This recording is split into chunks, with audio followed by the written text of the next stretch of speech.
Jackie. Meow. Jackie on the deck. Hi guys, welcome back to my channel. Today we will be talking about the much asked for fitness video.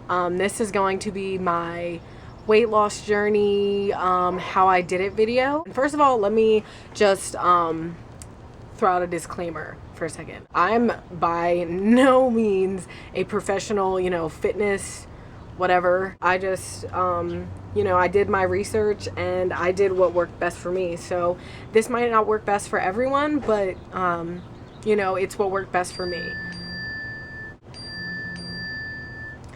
Alright, so now that we have that out of the way, I'll start off by saying you cannot start your weight loss journey until you have decided that you are doing this for yourself. Until you can really say, I'm doing this for myself, this is for me, this is to better myself, you're not going to be able to be successful in your weight loss journey. You have to make yourself happy before you can make other people happy. Secondly, let me just say that there's no magic pill, there's no magic cleanse, there's no powder, no fairy dust that's going to help you lose weight. I know this from firsthand experience because, I've definitely experimented with, diet pills, laxatives, things like that because, I hated myself. I hated my body. So I wanted to, do the easy way out. But there is no easy way out.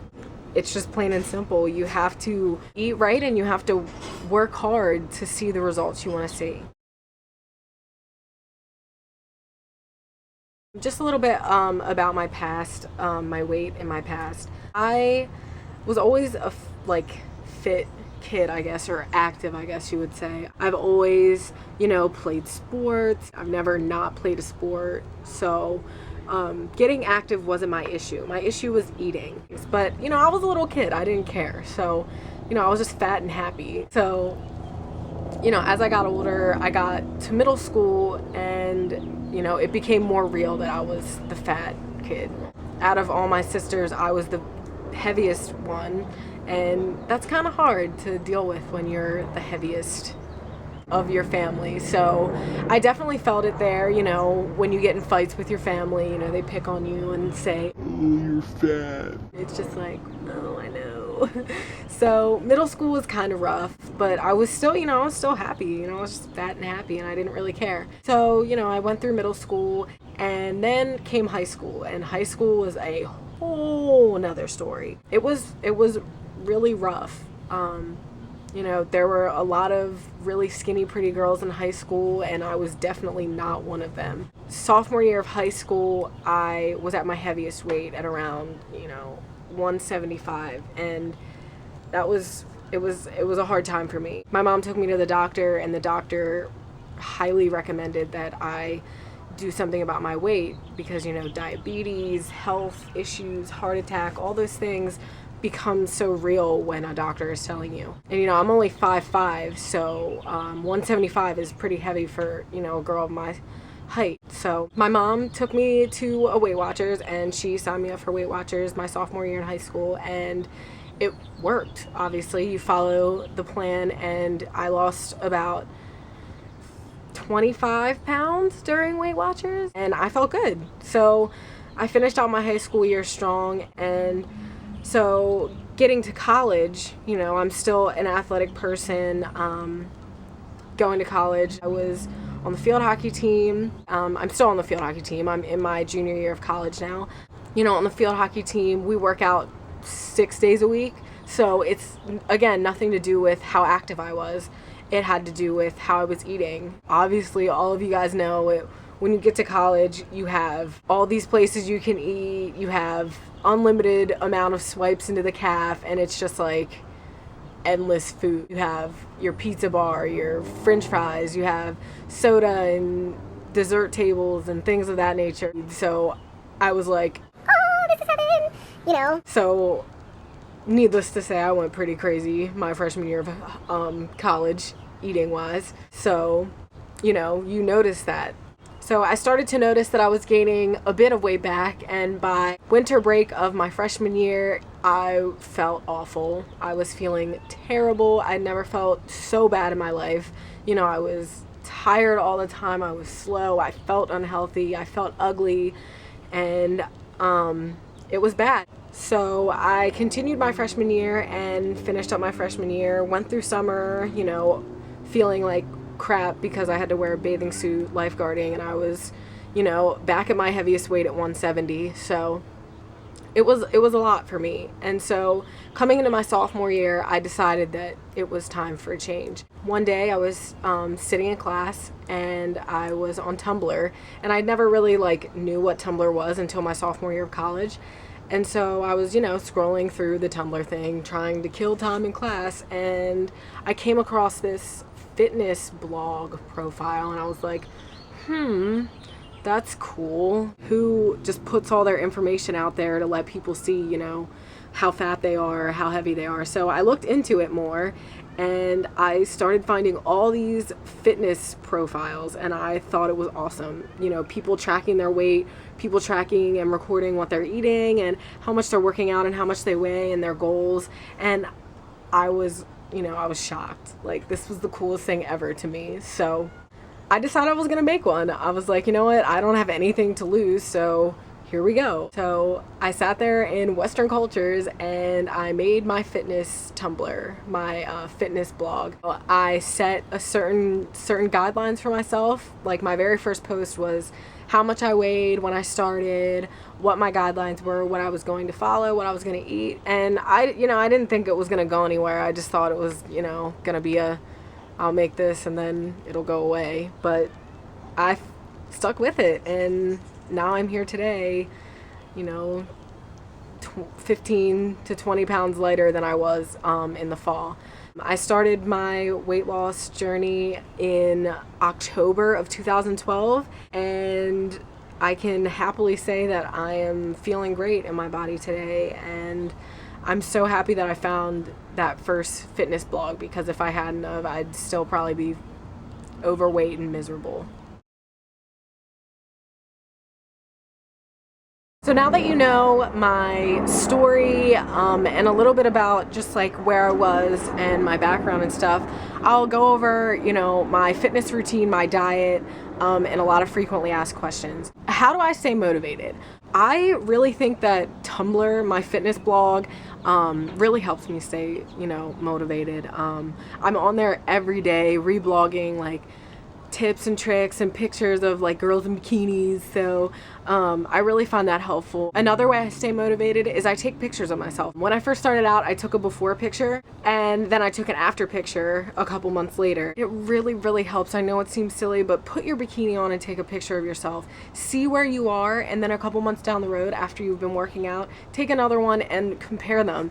Seeing the results, guys, is seriously the coolest thing ever. You can see how hard you've actually been working, and literally it's the best and greatest motivation you can ever ask for. Another way I stay motivated is by not restricting myself. You know, I'm a human and everyone's a human, and we all make mistakes.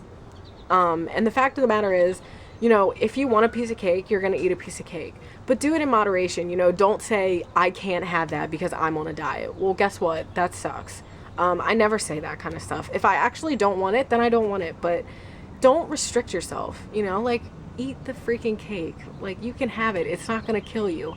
And if you do mess up, if you do have a horrible day, guess what? Every day is a new day. Literally, I live by that. When you wake up in the morning, it's a whole new day, and you have the whole next day to start over.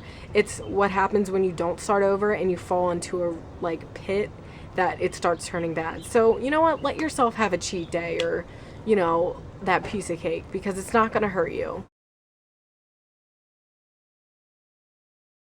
Diet-wise, again, I'm not an expert. I'm not a dietitian. I don't know any of that stuff. I just read things online. I came across an article that said that 1,200 calories is the least amount of calories you can eat a day with still getting nutritional benefit. If you eat anywhere under 1,200 calories a day, then your body's gonna shut down and it's gonna go into starvation mode. And that's not a good thing, because when your body goes into starvation mode, anything that you eat is going to be stored as fat. It's just going to be a whole mess. So you need to eat at least 1,200 calories a day, but you don't have to eat over 1,200 calories a day. So what I do is I track my calories all day. I'll limit myself to like 1,200 calories a day, but you know, I'm not perfect. No one's perfect. So I'm almost bound to go over 1,200 calories every single day. If I do go over 1,200 calories a day, guess what? I'm not really overeating for the day because I'm only eating, what, like 1,400 calories? It kind of like balances out. So make sure you're eating, just eat small meals in moderation. Eating small meals in moderation is gonna boost your metabolism, which you need. I eat at least 3 hours a day. So I literally have an alarm on my phone and it goes off every 3 hours telling me to eat. Whether it's a handful of grapes or an apple or whatever, eating every 3 hours is gonna boost your metabolism. I eat, you know, fruits, veggies, lean meats like chicken, fish. I stay away from carbs, a lot of breads, pastas, chips, snacky foods like that. The carbs turn into insulin in your body. When your insulin is raised, it turns into fat. Also, I stay away from sugar, so like ice cream, candy, soda, you all know what sugar is. Like I said earlier, I exercise every day with my team, and when I don't exercise with my team, I still exercise by myself. I do at least 30 minutes of cardio, whether it be insanity or it be running like 2 miles or jogging 3 miles. You need cardio. You know, doing abs, a million billion abs, isn't gonna do much for you. It's actually not good for you. So what I do is I get 30 minutes of cardio in, and then I focus on, right after the cardio, I focus on my core. So I do abs, sit-ups, all those things. And you know, that's basically it. Running is the best thing you can do. It really is. It shows the best results. You know, there's not much else I can say about that. Okay, so tips on what I do to help stay on track. I don't carry my wallet around with me everywhere I go. This way, if I'm out and I see a McDonald's and I'm like, man, I'm really hungry, well, guess what? I don't have any money to get food anyways, so there you go. Another thing that I do is I cook for myself. Cooking for yourself is the best thing you can do. I stock the fridge with only good foods, and it's really helpful. Another thing that I find personally helpful is you know, portion size. I weigh out my food on a scale or count it by the serving size on the back. That's really helpful. So, remaining goals. Where do I see myself in the future? What are my, what have I not accomplished yet? Well, I'm not at my goal weight. I'm nowhere near it. Well, I guess I am. I'm about 10 to 15 pounds away from my goal weight. So my goal this summer is to drop that weight. Also this summer, I plan to be eating clean and staying away from, you know, processed foods, a lot of restaurant foods. I plan to stay away from those. Eating it as much as possible, that's another goal of mine. And then I also wanted to know if any of you guys would be interested in tracking your weights with me. I've had a lot of people contact me and saying they wanted to, you know, lose weight, and I'm always down to, you know, track with people. So if anyone's interested in that, please feel free to contact me. Message me in the comments below, or find me on Facebook or Instagram. And just to add on to that, with everyone who's been contacting me about, you know, my weight loss and everything like that, thank you so much. It means so much to me. You all are my motivation. I know that you all say I'm your motivation, but you have no idea how much your kind words mean to me, and it really is such a motivating thing to hear when people are like, you know, if you can do it, I can do it. You're such a motivation to me. This, that, and the other thing. Like, it means so much. So thank you all, and I'm still working hard for you guys, so work hard for yourselves too. But that's pretty much it for this video. Let me know if it's helpful for you guys. If you want to know more, if you have any more questions, definitely leave them in the comments below. I'm glad to answer them. So I guess I'll just see you guys in my next one. All right, bye.